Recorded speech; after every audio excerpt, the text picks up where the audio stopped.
So, are you ready to waste a few more precious minutes of your life with me in this highly unnecessary public service announcement of emotional chaos? Because if you click this thinking, it would be productive. My friends, I admire your optimism. Get comfortable. Stick with me till the end. This story starts calm and ends with the kind of aftertaste no amount of therapy or overpriced coffee can fully fix. I always thought I knew my family, and not in the surface level way, like birthdays and favorite foods. I mean, really knew them. Their silences, their looks, those pauses that show up right before someone changes the subject a little too fast. I grew up believing we were normal. Dysfunctional, sure, but within the socially acceptable range of family trauma. I was wrong. Painfully wrong. In my mind, family secrets were small, manageable. Hidden debts, old fights, a relative who moved away and was never mentioned again. Nothing that could completely rewrite your sense of reality. Nothing that could pull the floor out from under you. Spoiler alert, I underestimated everyone. It all started on a Sunday. And yes, I know what you're thinking. What could possibly go wrong on a Sunday? Everything. Sundays are liars. They dress up as peace, shared meals, forced laughter, but they always hide emotional landmines under the table. There we were, sitting together. Conversations overlapping. Jokes that weren't that funny. That collective performance of we're a functional family because we're eating at the same table. I was half distracted, phone in hand, pretending to listen, when someone casually dropped a sentence. A small sentence. An innocent sentence. A sentence that should never have been said out loud. Good thing that never came out. Silence. Not the comfortable kind. Not the cozy pause. No. The heavy silence. The kind that crashes onto the table and makes your chest tighten. The kind that makes even the dog stop moving. I looked up. Big mistake. Because once you look, you see. And once you see, there's no going back. Quick glances. A nervous cough. Someone asked for salt even though the food was already too salty. Someone laughed without knowing why. It all happened in seconds, but my brain recorded it in slow motion. That's when I thought something's wrong here. And like any good main character about to ruin her own peace, I didn't let it go. Later, in the kitchen alone, I asked. Softly at first. Casually. With that fake light tone everyone uses right before their life gets complicated. What was that comment earlier? The answer was predictable. An awkward smile. A vague explanation. And the favorite line of people who've been hiding emotional disasters for decades, oh, nothing. Old stuff. Old stuff. Sure. As if secrets expire. I tried to forget it. I swear I did. But the sentence stuck. The looks. The silence. Everything screamed that I was missing something important. And nothing is more infuriating than realizing everyone has the script except you. A few days later, the message arrived. Short. Cold. No emojis. The kind of message that doesn't start with hey, because it's already carrying bad news. We need to talk. We met at a cafe. Neutral ground. Public enough to prevent a scene, private enough to cause damage. And then it all came out. Or rather the truths did. Because it wasn't one secret. It was a collection. I found out that years ago, someone in my family had done something unforgivable. Something that changed lives. Something that affected people I loved. Something everyone agreed to bury in the name of what's best. They told me about decisions made without me. Conversations I was never part of. Edited versions of events I thought I remembered clearly. Suddenly, my life came with footnotes no one bothered to show me. And the worst part wasn't the secret itself. It was realizing they all believed I didn't need to know. Because I was strong. Because I would handle it. Because, why bring up the past? Funny how silence is always justified when it protects the same people.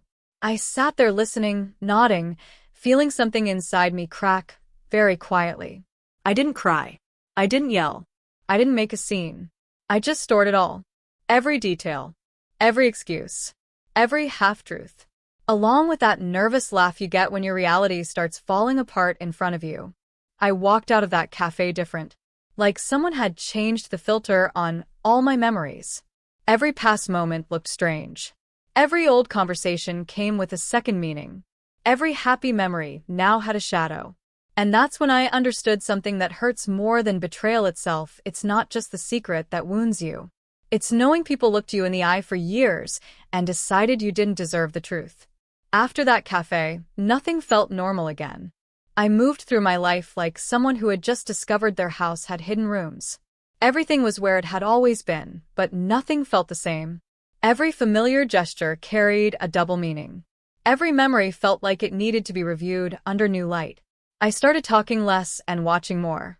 And here is something I learned, my friends, when you stop filling the silence, people reveal things without even realizing it. Loose comments. Awkward jokes. Pauses that stretch a little too long. It was as if the secret was still alive, breathing between us, even though it had supposedly been handled. Spoiler number 2, it never is. At family gatherings, I was there physically, but not really present. I smiled. I nodded. I played my part. Inside, I was rebuilding my entire past with pieces I didn't know existed. I noticed how certain stories were always told the same way, word for word, ending exactly the same. Now I knew why. They weren't memories. They were official versions. And I had grown up believing them. What hit me next was how differently some people looked at me. Carefully. Cautiously. Like they were afraid I might say something that somehow hurt more than the secret itself. Because it confirmed something ugly they had always known this day would come. They were just hoping it wouldn't be now. I started asking questions. Not confrontational ones. Not yet. Small, innocent-sounding questions. And the answers, wow. Inconsistent. Overexplained. Way too rehearsed. Everyone had a slightly different version. None of them lined up perfectly. That's when it clicked they hadn't just hidden the truth from me. They'd been justifying it to each other for years. One night, alone, I sat with it all. Replayed my childhood. Key moments. Pivotal memories. It was like watching a familiar movie with new subtitles. And those subtitles weren't kind. I realized that many things that shaped my life weren't random at all. That certain absences were intentional. That some distances were carefully constructed. And I was angry. A deep, quiet anger. The kind you don't scream. Because what do you do with anger that arrives late? When the damage is already done, and no one seems ready to truly own it. I try to talk about it. Directly this time. I said I knew. That I wasn't okay with half-truths. That I needed to understand why. The reactions were impressive, in a deeply disappointing way. Denial. Minimization. Justifications dressed up as concern. And of course, the crown jewel, we did it for your own good. That phrase. That awful phrase. For your own good. As if someone else gets to decide what truth you can handle. As if love gives anyone permission to take away your right to know. I asked one simple question: why didn't anyone trust me? The answers were messy. Contradictory. Some said I was too young. Others said I was too sensitive. Others said I was too strong, and they didn't want to burden me. Do you see it? I was everything and nothing at the same time. Always too much of something. Never the right version. That's when I understood it wasn't about me. It never was. Telling the truth would have forced them to face what they did. And that requires a kind of courage not everyone has. Weeks passed. The atmosphere shifted. Conversations became shallow. Laughter felt forced. I stopped pretending as much. I couldn't do it anymore. My body refused to cooperate with the lie. Then I had to choose. Stay and accept the comfortable version of this family, or start setting boundaries. And setting boundaries is hard when you've been taught that family is sacred, untouchable, unquestionable. But I learned something else too: sacred things shouldn't hurt this much. I began to pull back. No dramatic exits. No slammed doors. Just clarity. I skipped some gatherings. I replied less. I stopped performing normalcy. And somehow, that made people more uncomfortable than any confrontation ever could. Some accused me of being distant, of changing, of becoming cold. And yes, they were right. I wasn't the same person who swallowed explanations anymore. I wasn't the one who carried other people's silence to keep the peace. I wasn't confusing love with endurance. Distance did something interesting. A few people came closer, offering late honesty. Others disappeared entirely. And that taught me something important: not everyone wants a relationship with you. Some people just want access. I learned to listen to my discomfort. That quiet knot in your stomach you're taught to ignore. I learned to trust my memory, even when others tried to rewrite it. I learned that self-doubt is one of the favorite side effects of family secrets. There were days I felt guilty. Of course there were.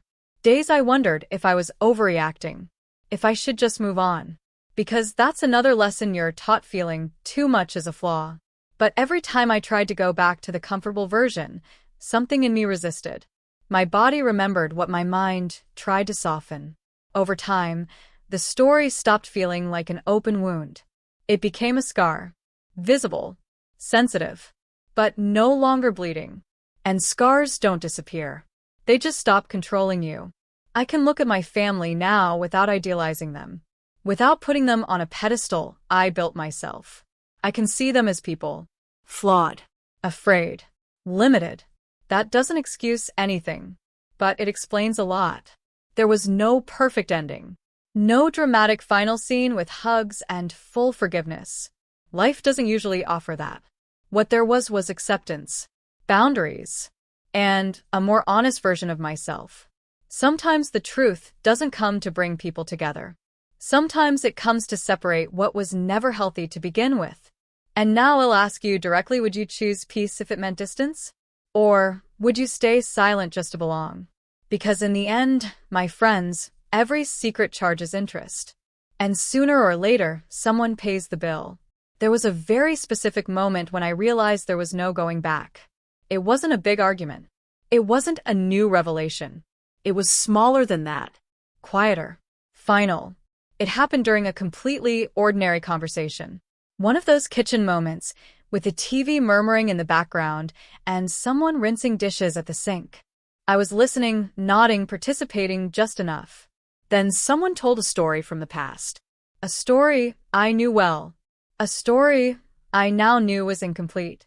They told it with laughter, with nostalgia, with that light tone people use when everyone in the room agrees on the same lie. And no one looked at me. Not once. In that moment, I understood something very clearly to them. I was still supposed to be the audience. The one who knew but shouldn't disrupt the narrative. The one expected to play along. Something inside me closed. Not in anger. In clarity. I stopped waiting for understanding. I stopped hoping for real apologies. I stopped expecting someone to finally say, "We're sorry." That wasn't fair. Because waiting for that meant I was still letting them control my healing. I shared less about my life. I spoke less about my feelings. I protected spaces I used to give away freely. Not as punishment, but as self-preservation. And strangely enough, that was seen as betrayal. They said I was distant. That ID changed. That ID become cold. And yes, they were right.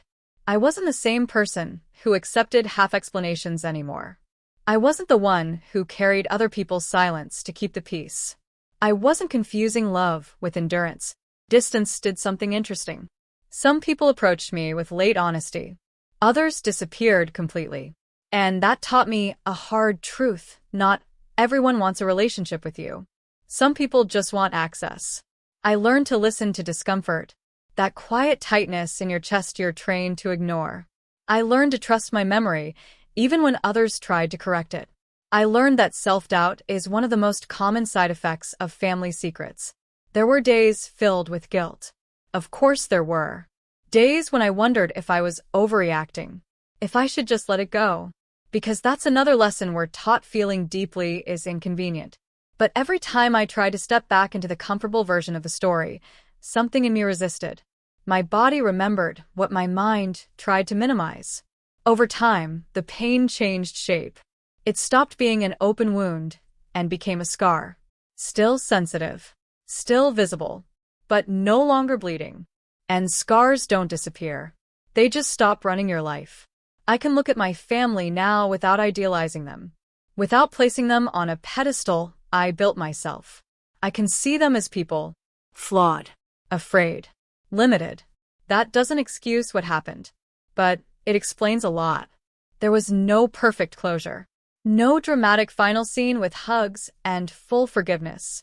Life doesn't usually work that way. What there was instead was acceptance, boundaries, and a more honest version of myself. Some truths don't arrive to bring people closer. Some truths arrive to separate what was never meant to stay connected. So now I leave you with this. Honestly and without drama, would you rather belong by staying silent or be at peace, even if it makes others uncomfortable?